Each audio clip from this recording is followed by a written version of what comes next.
You might have seen the stories in Vanity Fair and Vogue. You do know about the Asher collection being donated to the Library of Congress, don't you?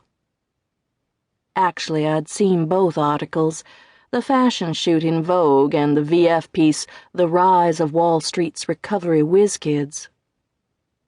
Rebecca was the glamorous protege of billionaire investor guru Sir Thomas Asher, philanthropist, adventurer, and owner of a highly successful and exclusive New York investment firm, the eponymous Thomas Asher Investments.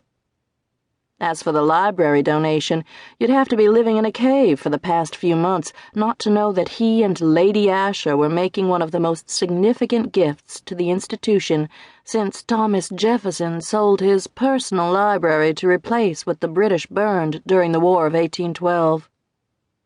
A collection of rare architectural drawings, maps, paintings, newspapers, and correspondence relating to the design and planning of Washington, D.C. Curiosity outweighed anger, and wine washed away some of the old hurt, so I told Rebecca I'd meet her.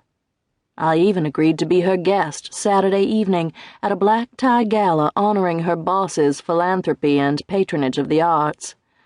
When she said it was rumored the president would attend, I nearly asked, "President of what?" until I realized whom she meant. The next morning I thought about calling back and explaining that something had come up, but I didn't. Washington, D.C. shares a common bond with Brasilia and Canberra, since all were invented to be the capital of a country. Carved out of Maryland and Virginia, and originally intended to be no more than a seasonal meeting place to conduct the nation's business, Thomas Jefferson referred to it as that Indian swamp in the wilderness. A graceless, dirty backwater born out of controversy, greed, and deceit. Charles Dickens called Washington the City of Magnificent Intentions. My late father, Leland Montgomery, said it was the place everyone who didn't want to live in the United States went to live. My French mother didn't agree with any of them.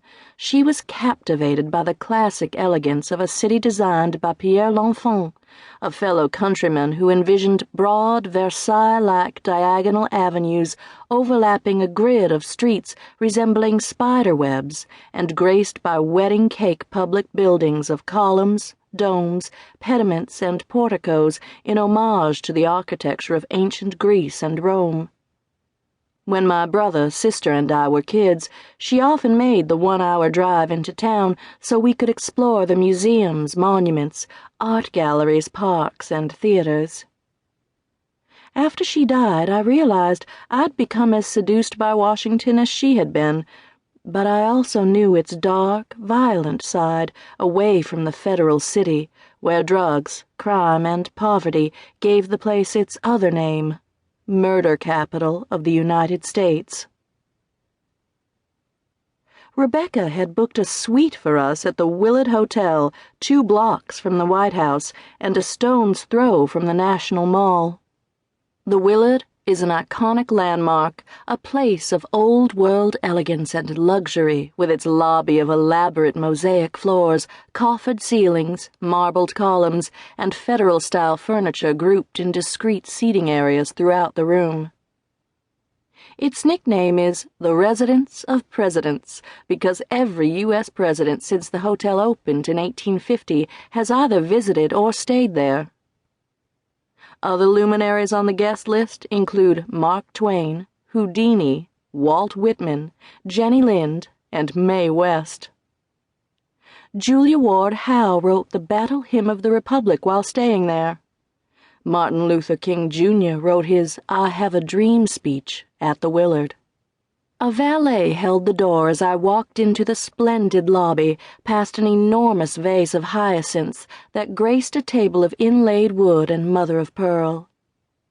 The old-fashioned clock above the mahogany and marble front desk said 1:45. I gave my name to the clerk behind the desk and pulled out my credit card. He waved it away. "It's taken care of." He reached for something from a bank of pigeonhole mailboxes that lined the wall behind.